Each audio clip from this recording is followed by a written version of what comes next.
Hello everyone, आप सब देख रहे हैं डॉक्टर रंजू फिजियोथेरेपी चैनल। मैं डॉक्टर रंजू MSPT न्यूरोलॉजी आज आपके साथ डिस्कस करूंगी शोल्डर पेन क्या होता है, ये कैसे होता है और इसे कैसे ठीक कर सकते हैं। इससे पहले जिन्होंने इस चैनल को सब्सक्राइब नहीं किया है वो इसे सब्सक्राइब कर लें और इस वीडियो को शुरू से अंत तक देखें ताकि कोई एक्सरसाइज आपसे मिस ना हो सके।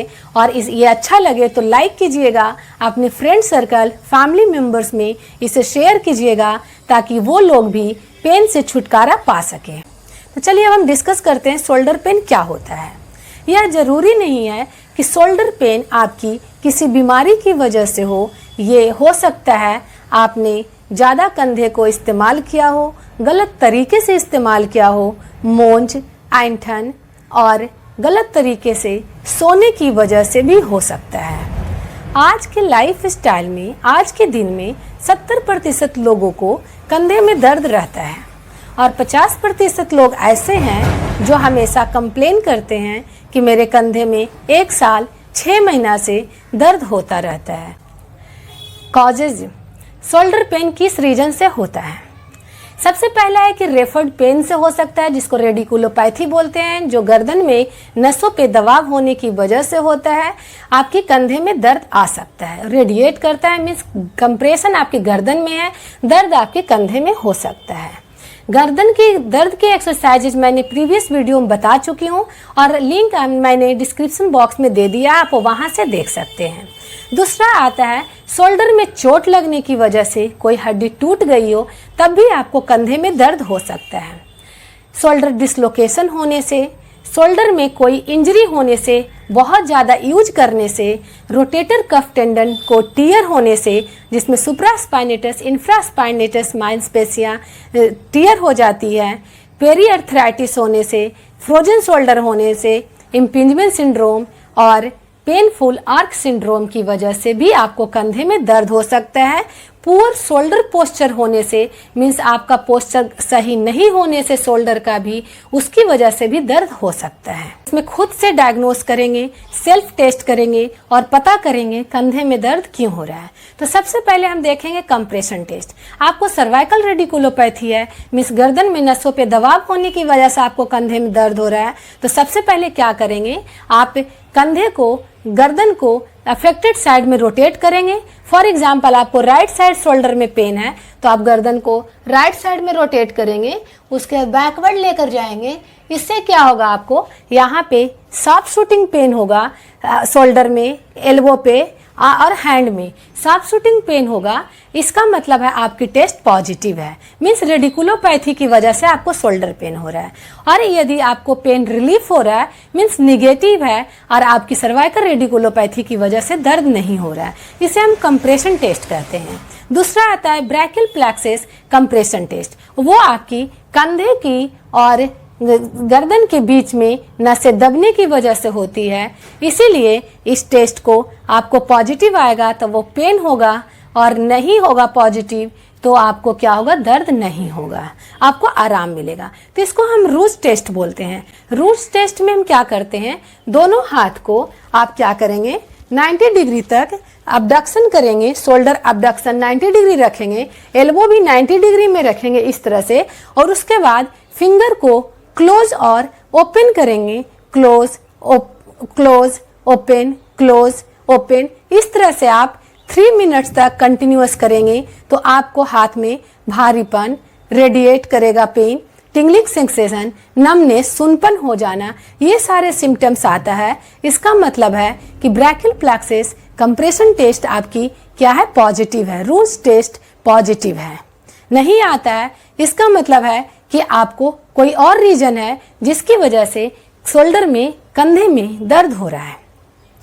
नेक्स्ट आता है rotator cuff tear test. Rotator cuff tear test में टेंडन को टियर हो गया है उसकी वजह से हम टेस्ट करेंगे। तो इसमें दो मांसपेशियां होती है, रोटेटर कफ आपकी शोल्डर ज्वाइंट के चारों तरफ होती है। इसमें दो मांसपेशियां सुप्रास्पाइनेटस और इंफ्रास्पाइनेटस होती है। तो सुप्रास्पाइनेटस को के लिए हम टेस्ट करेंगे। आप अपना हाथ स्ट्रेट रखेंगे, थंब इस तरह से आप फोल्ड करेंगे, थंब को नीचे की ओर करेंगे और यहाँ से माइल्ड प्रेशर लगाएंगे तो आपको कंधे में शार्प शूटिंग पेन आएगा। इसका मतलब है सुप्रास्पाइनेटस में टियर है और रोटेटर कफ टियर बोल सकते हैं, पॉजिटिव है। नहीं आ रहा है मींस रोटेटर कफ टियर नहीं है। तो आप ये टेस्ट कर लेंगे। उसके बाद ये तो सुप्रास्पाइनेटस के लिए हो गया। इंफ्रास्पाइनेटस के आप अपने एल्बो के बॉडी के साथ टच करेंगे और आप इस तरह से एक्सटर्नल रोटेशन करेंगे तो यहाँ पे प्रेशर लगाएंगे, माइल्ड प्रेशर नॉर्मल हैंड से।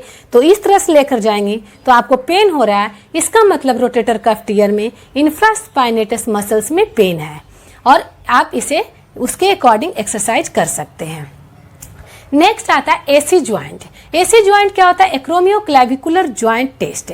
इसमें हम क्या करते हैं, दोनों हाथ के फिंगर को इस तरह से हम फिक्स करते हैं और दोनों को अपने तरफ इस तरह से पुल करते हैं। इस तरह से फिक्स कर लिया, इस तरह से पुल करेंगे। ये पुल करने से आपको कंधे में पेन हो रहा है, शार्प शूटिंग हो रहा है, इसका मतलब आपकी एक्रोमियोक्लेविकुलर ज्वाइंट पे आपको प्रॉब्लम है। एक्रोमियोक्लेविकुलर ज्वाइंट आपको यहाँ पे टच करेंगे, हार्ड सा फील होगा आपको। वही होता है जब आप इस तरह से फिक्स करेंगे, अपने तरफ खींचेंगे, इस तरह से आप पुल करेंगे तो आपको क्या होगा, वहां पे पेन होगा। नेक्स्ट आता है shoulder impingement test. Shoulder impingement test में क्या होता है, इम्पिंजमेंट सिंड्रोम में क्या होता है, आप अपना अफेक्टेड साइड का हाथ दूसरे कंधे नॉर्मल साइड पे रखेंगे और आप अपने एल्बो को इस तरह से लिफ्ट करेंगे। जब आप लिफ्ट करेंगे तो आपको क्या होगा, पेन होगा। पेन होगा इसका मतलब है शोल्डर इम्पिंजमेंट सिंड्रोम पॉजिटिव है। नहीं हुआ इसका मतलब शोल्डर इम्पिंजमेंट सिंड्रोम नहीं है। ठीक है। नेक्स्ट आता है आपकी painful arc syndrome. Painful arc syndrome में क्या होता है, आप अपना दोनों हाथ को इस तरह से उठाएंगे और जो अफेक्टेड लिम्ब है, मीन्स शोल्डर पेन आपको राइट साइड में था तो आपने इसको क्या करेंगे, आप ऊपर तक लेकर जाएंगे, छोड़ेंगे तो आपका हाथ क्या होगा, नीचे ऐसे गिर जाएगा, मीन्स ड्रॉप हो जाएगा। और आपको इससे पता चलेगा आपको पेनफुल आर्क सिंड्रोम। आप इस तरह से होल्ड नहीं कर सकते, आप 180 डिग्री तक लेकर चले गए, छोड़ दिया आपने। फॉर एग्जांपल हमने ऐसे हाथ को उठा लिया, छोड़ दिया तो ऐसे हाथ गिर जाएंगे आपके, तो ये हो जाएगा आपको पेनफुल आर्क सिंड्रोम। उसके बाद आता है फ्रोजन शोल्डर। फ्रोजन शोल्डर के लिए भी हम बहुत सारा टेस्ट कर सकते हैं। जैसे आप दोनों हाथ को आप इस तरह से फिक्स करेंगे ऐसे, तो आपको ये एंगल आपको देखने को मिलेगा। ये एंगल एक तरफ कम, एक तरफ ज्यादा, मीन्स जिस साइड में आपको दर्द होगा उस साइड में कम मिलेगा आपको एंगल। इस तरह से आप करेंगे तो आपको एंगल कम मिलेगा। ठीक है। उसके बाद दूसरा आता है कि आप इस तरह से करेंगे, आप इस तरह से आप करेंगे तो भी आपको क्या होगा, बराबर नहीं आएगा। तो आप इस तरह से कर सकते हैं, हाथ को पीछे की ओर लेकर जा सकते हैं, तब भी आपको कंधे में क्या हो सकता है, पेन हो सकता है। यदि आपको फ्रोजन शोल्डर है तो इंटरनल रोटेशन, एक्सटर्नल रोटेशन, ये आप 90 डिग्री तक ले जाएंगे, इधर लाएंगे, इधर साइड में लेकर जाएंगे तो आपको क्या हो सकता है, पेन हो सकता है। आपको पोस्चर, शोल्डर का पोस्चर सही नहीं रहने की वजह से भी पेन हो सकता है। तो ये था आपका सेल्फ डायग्नोसिस। ये सारे टेस्ट करके आप समझ सकेंगे कि हमें दर्द कहाँ हो रहा है और किस रीजन से हो रहा है। तब आप देखेंगे कि सेल्फ मैनेजमेंट, हम खुद से इसे मैनेज कर सकते हैं और ठीक कर सकते हैं। सबसे पहले आता है बेड की पोजीशनिंग।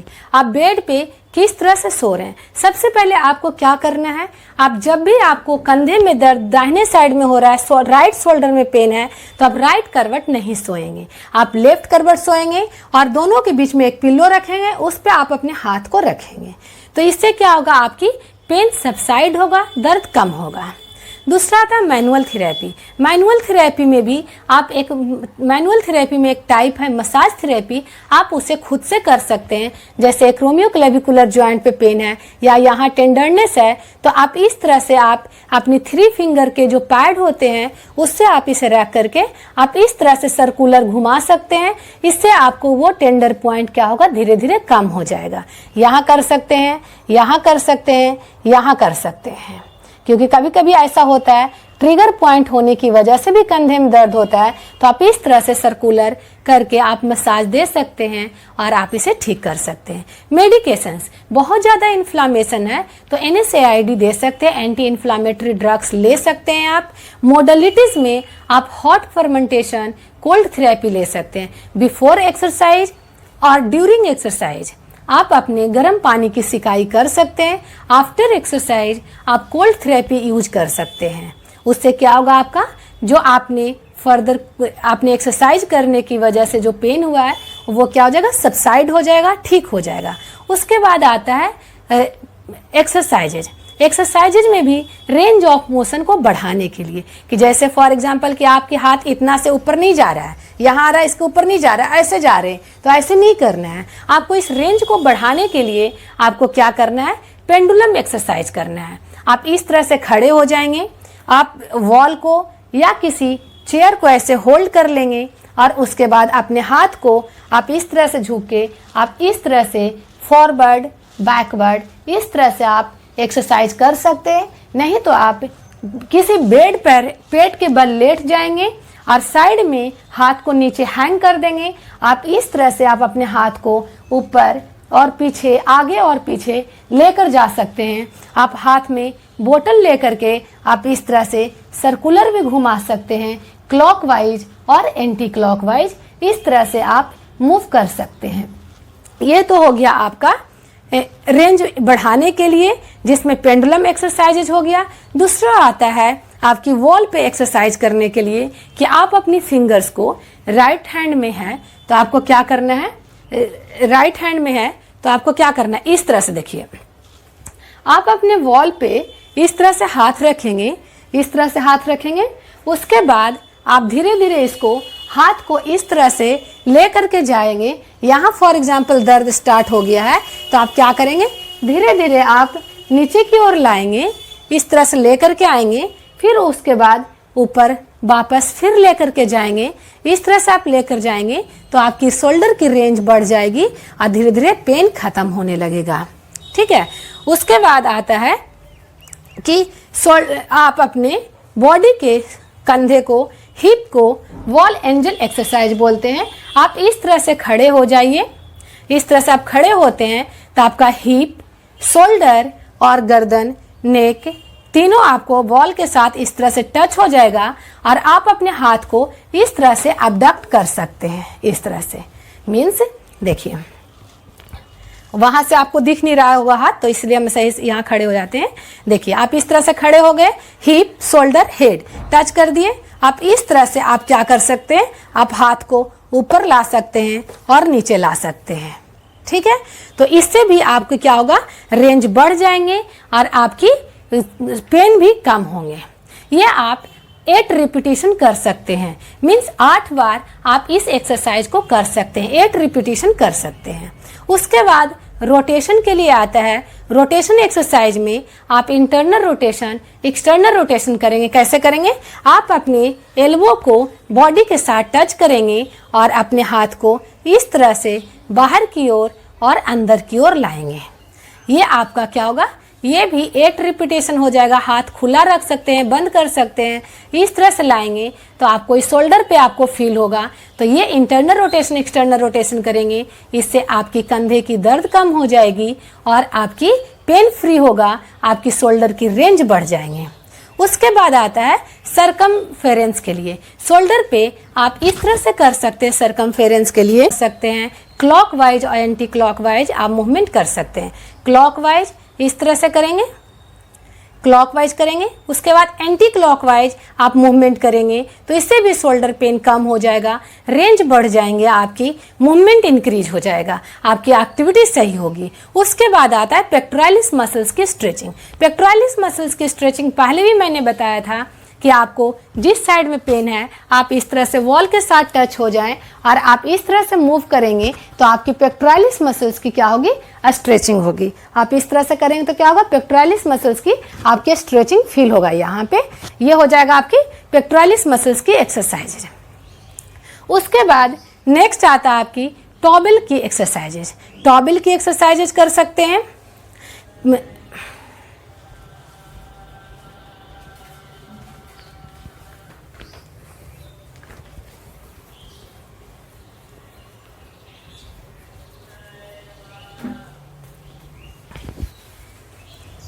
देखिए आप टॉवेल लेंगे इस तरह से, तो जब इस तरह से टॉवेल लेंगे आप, तो आप पहले क्या करेंगे, इस तरह से टॉवेल लेंगे।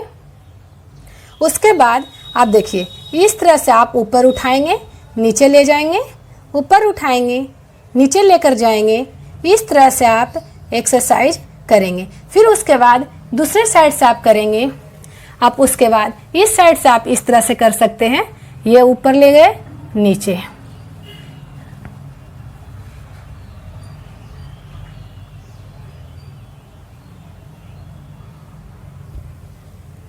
आप इस तरह से टॉवेल का एक्सरसाइज भी करेंगे। टॉवेल की एक्सरसाइज करने से आपकी इंटरनल रोटेशन आपकी इम्प्रूव हो जाएगी और आपको पेन नहीं होगा, आपकी रेंज बढ़ जाएगा, दर्द कम हो जाएंगे। क्रॉस चेस्ट के लिए आप इस तरह से भी आप कर सकते हैं कि आप अपने ये जो है हाथ इस तरह से आप इस तरह से ले जा सकते हैं, पीछे इस तरह से होल्ड करेंगे। होल्ड करने के बाद इस तरह से आप स्ट्रेच करेंगे। इससे क्या होगा, आपकी पेक्टोरालिस मसल्स स्ट्रेच हो जाएंगे, चेस्ट एक्सरसाइज स्ट्रेच होंगे, तो इसकी वजह से भी आपकी शोल्डर पेन कम हो जाएगा। उसके बाद स्ट्रेंथन एक्सरसाइज आता है, जिसमें आइसोमेट्रिक एक्सरसाइज जाते हैं। उसके लिए क्या करेंगे, आप एक बोतल ले सकते हैं और आप या डंबल ले सकते हैं। उससे आप क्या कर सकते हैं, आप इस तरह से मूवमेंट, अबडक्शन मूवमेंट कर सकते हैं, ये मूवमेंट कर सकते हैं आप। तो इससे क्या होगा, आपकी डेल्टॉइड मसल्स स्ट्रांग हो जाएंगे और गर्दन में दर्द, कंधे में दर्द कम हो जाएंगे। इस तरह से आप कर सकते हैं, ये कर लिए। आप पीछे की ओर कर सकते हैं, ये करेंगे तो इससे क्या होगा, आपकी पेन कम हो जाएगा। आप इस तरह से रख सकते हैं वॉल पे, और वॉल से आप वॉल की तरफ अपने हाथ से पुश करेंगे। इस तरह से आप पुश करेंगे तो आपको क्या होगा, आपके शोल्डर पे आइसोमेट्रिक एक्सरसाइजेज होंगे, जो मसल्स है वो आपकी मजबूत होंगे और आपको दर्द नहीं होगा। अब ये वीडियोस आपको समझ आ गया होगा तो लाइक कीजिएगा, लोगों के साथ शेयर कीजिएगा, और जिन्होंने सब्सक्राइब नहीं किया है वो इसे सब्सक्राइब कर लीजिएगा। Thank you. और आपको कोई सजेशन देना है, कोई टॉपिक चाहते हैं कि मैं वो टॉपिक बताऊं, तो आप कमेंट बॉक्स में आप मुझे मैसेज कर सकते हैं। मैं कोशिश करूंगी कि आपकी जो कमेंट बॉक्स में कंडीशन दिए हैं उस कंडीशन पे नेक्स्ट वीडियो बनाऊं। थैंक यू, धन्यवाद।